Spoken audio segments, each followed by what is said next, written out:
This is group 27, and we are working on the perforation cleanout study. My name is Justin Poole. Also, we have Josh Caluda, Matthew Whelan, and Jonathan Lee. To get into the executive summary, with the completion process, the perforation cleanout is essential when you look at skin and when you look at the entire completion process of a well. And it'll affect anything from your total produced barrels to how well your frac job goes if you can get your perforations cleaned up with that first stage.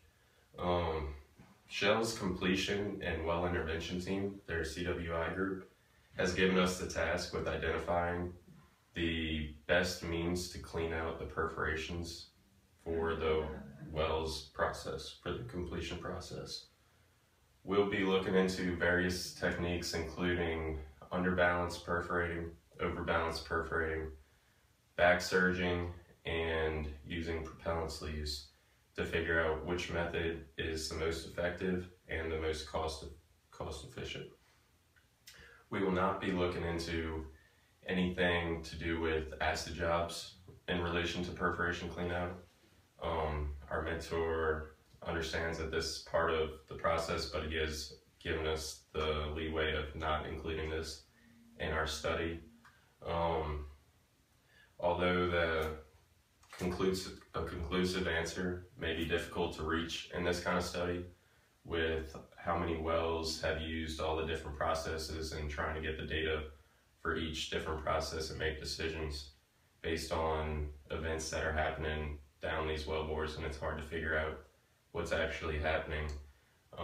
We're going to do our best with data collection and with looking at past experience and looking at the theory behind it and the reservoir data that we can gather to try and make our best decision on what's the most effective means of cleaning out the perforations during the perforating event.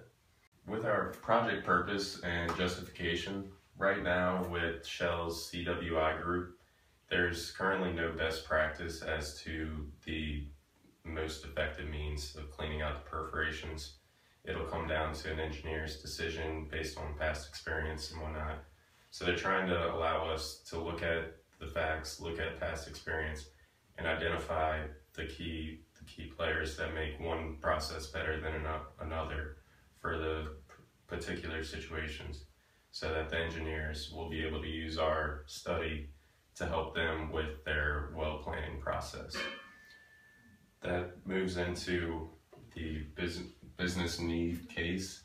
This is coming from Shell's management with the reduction in oil prices causing any area of the company to cut costs, like to look at everything in every way possible, and they're trying to find areas of their completion process to lower their costs. And looking at this perforation cleanout technique involves daily operations that we can reduce the amount of days it takes depending on which process is better or worse. And that goes into our business objectives. That basically is to identify the most effective way to do a completion perforation cleanout and to transfer this information to Shell's completions engineers so that they may use it in future completion planning. So our project description, our project's objective is to determine which method of perforation cleanout is most effective in cost and efficiency. What we're going to do is we're going to collect as much data as we need to define a clear and concise, finalized answer to see which type is most effective. Our project objectives, like I said, our main objective is going to be to determine which well perforation cleanout method is most successful. Once we go through and research about each method, then we're going to compare all the different types of methods together to see which one is most effective. Ideally, our research is going to be divided up equally between all 4 members in our group with help from our team mentor. Our requirements, first off, we're going to need to develop a list of all types of well perforation cleanouts used in deep water wells. Then we're going to create a project schedule, defining timelines and research timelines to see when everything needs to be done. Also, we're going to have to consult with our team mentor as much as possible when it comes to deadlines. Constraints. Our possible constraints would be time. Like I said, hitting deadlines is one of our main requirements in this project. Also, other constraints might be limited research and data that we can find. Thankfully, that's why we have our team mentor to give us as much research as possible. So our assumptions, we have assumptions here, going to be, so we're going to assume that each team member does his fair share of the research and of the work. That way no one is too burdened. Also going to assume that our mentor will be available as often as we need him throughout the entire project for any questions and data research we might need. Also, all the research we find is assumed to be used for deep water well injections and cleanouts. Our preliminary scopes and our preliminary scope statement, this project's going to include the detailed report of different types of well perforation cleanouts. It's going to include YouTube videos such as this one and our PowerPoint presentations. Like I said, we're going to have a mentor to help us throughout the whole project. And by the end of this project, ideally we should have a detailed knowledge of all types of methods of well cleanout and know which type is the most successful in areas of efficiency and cost and success. So that's it. With a project of this magnitude, you are always going to encounter various risks, and this project is no different. We have decided that our main risks in this project may be inconclusive data, our difficulty in possibly finding the needed information, since we were trying to get a lot of it through Shell. We might have a difficulty at times, maybe locating all the information. Time, and also not being able to offer a more efficient alternative. Since the propellant sleeves, our project is mainly on the deep water, and since propellant sleeves are not used as a cleanout perforation, we might have just like limited data points to be able to compare to the back surgeon and the underbalanced. And as well, this may give us some inaccurate readings due to like the limited data points and the only like the limited ranges that the propellant sleeves have. And then last but not least, time. In a project of this size, there will be constant deadlines, and we will always just have to make sure that we continue on our milestone schedule. That's what I'll talk about in a little bit in order to stay on track. One of our other main points of this project and charter is the deliverables. All of our stakeholders, teachers, project managers are all interested in what are we going to do for this project and how are we going to convey our information. Since this we'll be including vast data analysis, we will try to convey the information in the best possible ways.